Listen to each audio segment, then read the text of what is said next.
ಮುಖ್ಯಮಂತ್ರಿಗಳು ಮುಖ್ಯಮಂತ್ರಿಗಳು ಸ್ಪಷ್ಟವಾಗಿ ಹೇಳಿದ್ದಾರೆ. ಕರೆದು ಏನೋ ಹೋಗ್ಬಿಟ್ಟು ಬರ್ತೀನಿ ಫಸ್ಟ್ ಟೈಮು, ನೆಕ್ಸ್ಟು ಅವ್ರು ಕರೀತಾರೆ, ಆಮೇಲೆ ನೋಡೋಣ, ಲೇಟೇನಿಲ್ಲ. ಎರಡನೇದು ಏನೋ ನೆಕ್ಸ್ಟ್ ಮಂತ್ 6ನೇ ತಾರೀಕು ಸೆಷನ್ ಫಿಕ್ಸ್ ಮಾಡ್ತಾ ಇದ್ದೀವಿ. ಇಷ್ಟು ವಾಕ್ಯ ಹೇಳಿದ್ದಾರೆ. ಕ್ಲಿಯರ್ ಮೆಸೇಜ್ ಇದೆ ಇದರಲ್ಲಿ. ನೆಕ್ಸ್ಟ್ ಮಂತ್ 6ನೇ ತಾರೀಕು ಸೆಷನ್ ಕರೆದಿದ್ದೀವಿ ಅಂದರೆ ಅಷ್ಟರೊಳಗಡೆ ಅಂದರೆ ನೆಕ್ಸ್ಟ್ ಮಂತ್ 5ನೇ ತಾರೀಕು ಮಾಡ್ಬೋದು ಅಂತ, ಅಂದರೆ ಇನ್ನೊಂದು 20-25 ದಿನ ಕಾಯಿರಿ ಅನ್ನೋ ಮೆಸೇಜ್ ಇದ್ದಂಗಿದೆ. ಎರಡನೇದು ನಾಳೆ ಹೋಗ್ಬಿಟ್ಟು ಬರ್ತೀನಿ ಅಂದರೆ ಹೋಗಿ ಲಿಸ್ಟ್ ಕೊಟ್ಬಿಟ್ಟು ಬರ್ತೀನಿ ಅಂತ. ಆಮೇಲೆ ಅವರ ವಿವೇಚನೆಗೆ ಬಿಟ್ಟಿದ್ದು ಹೈಕಮಾಂಡ್ ನಾಯಕರು. ಇವರು ಲಿಸ್ಟ್ ಕೊಟ್ಬಿಟ್ಟು ಬರ್ತಾರೆ, ಟಪಾಲಲ್ಲಿ ಕೊಟ್ಟು ಬರ್ತಾರೋ ಎಲ್ಲಿ ಯಾರು ಕೊಟ್ಟು ಬರ್ತಾರೋ ಗೊತ್ತಿಲ್ಲ. ಮೋಸ್ಟ್ಲಿ ಟಪಾಲಲ್ಲಿ ಇಟ್ಬಿಟ್ಟು ಬಂದುಬಿಡ್ಬೋದು ಹೈಕಮಾಂಡ್. ಆಮೇಲೆ ಅವ್ರಿಗೆ ಮನಸ್ಸು ಬಂದು ಅವ್ರು ಎಚ್ಚರ ಆಗಿ ಕರೆದ್ರೆ, ಇದೆಲ್ಲ ಮುಖ್ಯಮಂತ್ರಿಗಳು ಅಂದುಕೊಂಡಂತೆ ನಡೆದ್ರೆ ಮೋಸ್ಟ್ಲಿ ಈ ಮಂತ್ ಎಂಡ್ಗೋ ಅಥವಾ ನೆಕ್ಸ್ಟ್ ಮಂತ್ ಫಸ್ಟ್ ವೀಕೋ ನಡಿಬೋದು ಅನ್ನುವ ಮುನ್ಸೂಚನೆನ. ಅಂದರೆ ತುಂಬ ದಿನ ಇಲ್ಲ, ಒಂದು ತಿಂಗಳು. ಇನ್ನೇನು ಇವತ್ತಿನ 10, 11, 12ನೇ ತಾರೀಕು ಆಗೋಯ್ತು, ಇನ್ನು ಸ್ವಲ್ಪ ದಿನ ಕಾಯಿರಿ ಅನ್ನೋ ಮೆಸೇಜನ್ನು ಕೊಟ್ಟಿರೋ ಥರ ಇದೆ ಮುಖ್ಯಮಂತ್ರಿಗಳು. ಅಂದರೆ ನಾವು ಡೇ ಒನ್ನಿಂದ ಹೇಳ್ತಾ ಬರ್ತಾ ಇದ್ದೀವಿ, ಇದು ಬಹುಶಃ ತುಂಬ ಮುಂದಕ್ಕೆ ಹೋಗುವ ಚಾನ್ಸಸ್ ಇದೆ. ಯಾಕೆಂದರೆ ಆಲ್ಮೋಸ್ಟ್ ಇಂಡೈರೆಕ್ಟಾಗಿ ಏನೋ ಉಸ್ತುವಾರಿ ಮಂತ್ರಿಗಳನ್ನ ನೇಮಕ ಮಾಡಿ ಆಗಿದೆ. 14 ಜನ ಘಟಾನುಘಟಿಗಳು ಸಚಿವರು ಇದ್ದಾರೆ ಆಲ್ರೆಡಿ, ತುಂಬ ಎಕ್ಸ್ಪೀರಿಯನ್ಸು. ಅವ್ರು ಮನಸ್ಸು ಮಾಡೋದು 14 ಜನ, ಇನ್ನು ಉಳಿದು 14 ಜನ 20 ಜನರದ್ದು ಆನ್ಸರ್ ಮಾಡ್ತಾರೆ ಸೆಷನ್ನಲ್ಲಿ. ಹಾಗಾಗಿ ಅವ್ರಿಗೇನು ತೀರಾ ಒತ್ತಡ ಇಲ್ಲ. ಆಮೇಲೆ ಹೈಕಮಾಂಡ್ ನಾಯಕರು ಯಾವುದರದ್ದು ಈಗಲೇ ಮಾಡಬೇಕು, ಅರ್ಜೆಂಟ್ ಮಾಡಬೇಕು ಅಂತ ಏನು ದರ್ದಿದೆಯಾ ಅವ್ರಿಗೆ? ಪಾಪ ಫ್ರಸ್ಟ್ರೇಷನ್ ನರಳ್ತಾ ಇರೋದು ನಮ್ಮ MLAಗಳು. ನನಗೆ ಬಂದ ಮಾಹಿತಿ ಪ್ರಕಾರ ನಾನು ಸುಮಾರು ಜನ MLAಗಳ ಜೊತೆ, ಆಸ್ಪಿರೆಂಟ್ಗಳ ಜೊತೆ ಸಂಜೆ ಮಾತಾಡಿದೆ. ಏನು ಸರ್ ಏನು ಕತೆ ಅಂತ. ಯಾರು ಕೇಳಿದ್ರು ಸಿದ್ದರಾಮಯ್ಯವ್ರ ಹತ್ರ ಹೋದ್ರು ಒಂದೇ ಉತ್ತರ ಅಂತೆ, DK ಶಿವಕುಮಾರ್ ಅವ್ರ ಹತ್ರ ಹೋದ್ರು ಒಂದೇ ಉತ್ತರ ಅಂತೆ.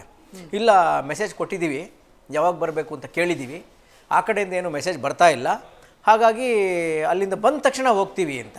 ಅಂದರೆ ಇವ್ರು ಯಾರಿಗೂ ಅರ್ಜೆಂಟ್ ಇಲ್ಲ, ಅಲ್ಲಿಂದ ಕಾಲ್ ಬಂದರೆ ಹೋಗ್ತೀವಿ ಅಂತ, ಕರೆ ಬಂದರೆ ಹೋಗ್ತೀವಿ ಎನ್ನುವ ಸಿದ್ಧ ಉತ್ತರನ ಮುಖ್ಯಮಂತ್ರಿ ಮತ್ತು ಮಾಜಿ ಮುಖ್ಯಮಂತ್ರಿಗಳಿಬ್ಬರು ಹೇಳ್ತಾ ಇದ್ದಾರಂತೆ. ಅದು ಅಷ್ಟು ಹೊತ್ತಲ್ಲಿ ನಮ್ಮ ಆಸ್ಪರೆಂಟ್ಗಳ ಸಚಿವಗಾದಿ ಆಸ್ಪರೆಂಟ್ಗಳ ಪರಿಸ್ಥಿತಿ ICUನಲ್ಲಿರೋ ರೋಗಿ ಥರ ಆಗೋಗಿದೆ ಅಂತ.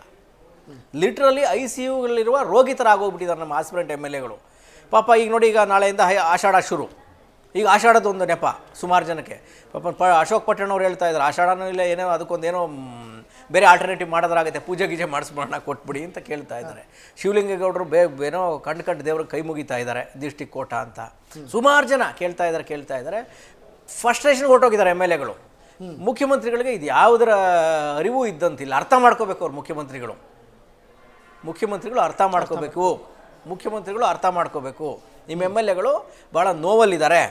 ಆಸ್ಪರೆಂಟ್ಗಳ ಮೌನ ಏನು ಗೊತ್ತಾ, ಏನೋ ಆಸ್ಫೋಟ ಆಗಬಾರ್ದು, ಅವರ ಮೌನ ಆಸ್ಫೋಟ ಆಗಬಾರ್ದು. ಆಮೇಲೆ ದಯಮಾಡಿ ಮಾಡಿ, ಏನು ಈಗ ಆಯಿತು, ನಿಮಗೆ ಶಕ್ತಿ ಇದೆ, ನಿಮಗೆ ಸಾಮರ್ಥ್ಯ ಇದೆ, ಇನ್ನೂ 14 ಖಾತೆ ಕೊಟ್ಟರು ನೀವು ನಿಭಾಯಿಸ್ತೀರಿ. ಬೆಳಗ್ಗೆ 6 ಗಂಟೆ ಹಿಡಿದು ರಾತ್ರಿ 3 ಗಂಟೆವರೆಗೂ ಕೆಲಸ ಮಾಡ್ತೀರಿ.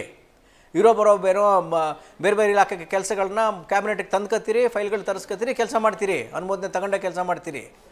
ಬಟ್ ಮಿನಿಸ್ಟ್ರ್ ಬೇಕಲ್ಲ ಸರ್. ದಯಮಾಡಿ ನಿಮ್ಮ ಎಲ್ಲ ಆಸ್ಪರೆಂಟ್ಗಳ ಮನದಾಳವನ್ನು ಫ್ರೀಡಮ್ TV ಹೇಳ್ತಾ ಇದೆ. ದಯಮಾಡಿ ಕ್ಯಾಬಿನೆಟ್ ಎಕ್ಸ್ಪೆನ್ಷನ್ನ ನೀವು ಮಾಡಬೇಕು. ಅವರೇ ಸಂತ್ರಸ್ತರು.